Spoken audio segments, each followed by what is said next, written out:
Hello, c'est HR, votre chroniqueur. Alors naturellement, j'espère que vous allez bien. J'espère que vous avez le temps d'aller au cinéma.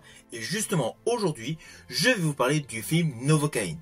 Ce film est un véritable ovni dans le paysage cinématographique. Forcément, il faut que je vous en parle. Mais avant cela, n'oubliez pas, si vous n'êtes pas abonné, pensez à le faire. Pensez à la petite cloche pour les notifs, tout simplement pour être au courant dès que je publie une vidéo. Et surtout, pensez à mettre en commentaire ce que vous avez pensé de ce film Novocaine. Let's go!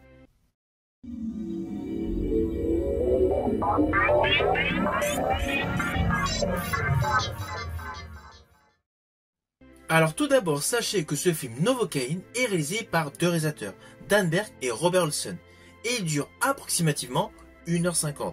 Et il est associé au registre de la comédie d'action, car tout au long de ce film, il y a des éléments de comédie et des éléments d'action. Film totalement porté par Jack Quaid, avec l'histoire suivante.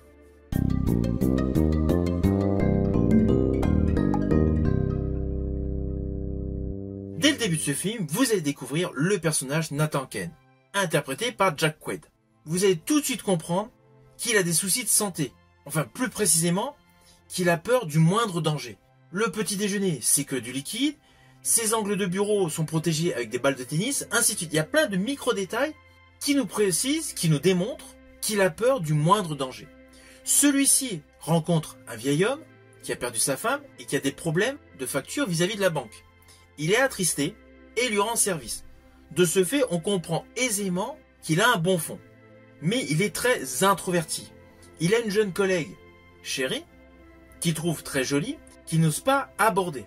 Celle-ci, dans la petite salle de repos, le percute et se renverse du café bouillant sur la main, et là on s'aperçoit qu'il ne ressent aucune douleur. Toujours assez rapidement, il y a un petit échange où il est très maladroit vis-à-vis de la jeune femme, qui est affublée d'un très joli sourire, et tout ce petit monde reprend son retravail. Toujours au tout début de ce film, un braquage débute. Des braqueurs habillés en Papa Noël. Alors, ne vous inquiétez pas, je n'irai pas plus loin sur les lignes scénaristiques de ce film, je préfère que vous profitiez par vous-même. Ceci dit, à la fin de cette vidéo, je vous préciserai quelques éléments que j'ai particulièrement aimés par rapport à la mise en scène. Mais voilà, sachez que ce film a un côté donc action qui débute avec ce braquage, et en même temps un côté de comédie. Le personnage Nathan Kane est totalement maladroit avec la jante féminine, et totalement maladroit face à des moments de vie impliqué dans un champ d'action important. Alors au vu de la bande-annonce, vous avez compris, il se bat à plusieurs reprises avec des méchants. Et là, il y a un côté assez amusant, c'est qu'il se fait taper dessus, poignarder, tirer dessus, et il ne ressent aucune douleur. Cela assure un véritable contraste. Il y a réellement un effet à la hypertension portée par Jason Statham. On est vraiment dans le même style de délire visuel. Le côté louvdingue, le côté action, le côté rigolo. Ce film met ainsi en exergue un jeu d'acteur de Jack Quaid totalement captivant, avec des situations totalement improbables, car il ressemble davantage au gendre parfait en costume cravate, et qui se retrouve embrigué dans un tourbillon de violence et de gore, où le cynisme et la rigolade sont en totale alchimie.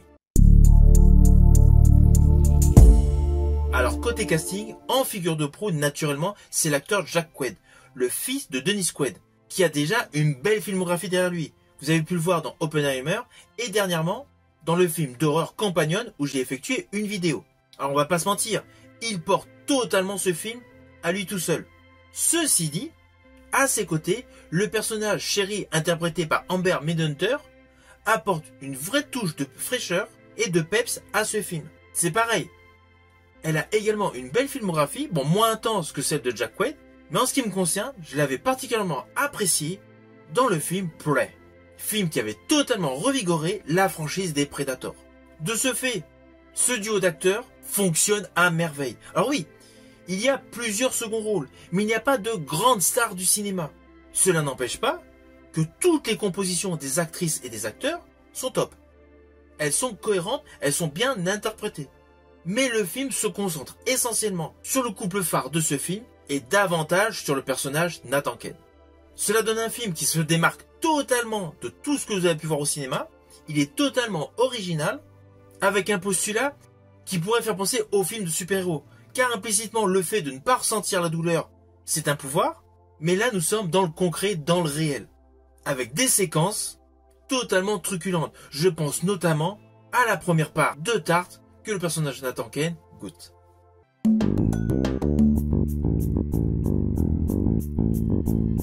Alors attention à ce que je vais dire. Maintenant, je vais vous parler de quelques plans séquences que j'ai particulièrement aimés. Et surtout, la photographie qui est extrêmement belle. À cela s'ajoute un score en totale adéquation avec chaque plan séquence. BO principalement composé par Lord Malfay. Un habitué des productions de Hans Zimmer. Et une photographie très lissée, très flashy. Qui sait mettre au bon moment en exergue le côté gore. Oui, le côté gore, car c'est indéniable, vous allez voir du sang dans ce film. Bon, pas du sang à la Tarantino, mais il y reste assez gore sur certains plans séquences. Justement, je vais vous préciser quelques plans séquences que j'ai particulièrement aimés. Mais ne vous inquiétez pas, je n'irai pas trop loin dans les détails. Il y a un moment où le personnage d'Nathan Kane est blessé au bras avec une protubérance qui sort du bras. Cela se passe dans la deuxième moitié du film. Le shoot visuel est assez fugace, mais c'est bien fait. Et là, c'est totalement gore. Tout comme le plan séquence où le personnage Nathan Kane tape dans le sol pour se mettre des éclats de verre sur les poings pour combattre un adversaire qui paraît invincible. On va pas se mentir, on pense aisément à Kickboxer, jadis avec Jean-Claude Van Damme. Voilà. Il y a des petits plans séquences comme ceux que je viens de vous dire que j'ai appréciés, qui font en même temps écho avec d'autres films, mais qui sont là implantés de manière innovante.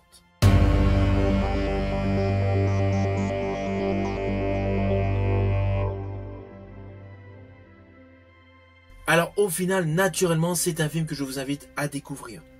C'est un bon action movie, vous allez bien rigoler, naturellement, il faut le prendre au second degré. Mais c'est un film qui assure un réel divertissement.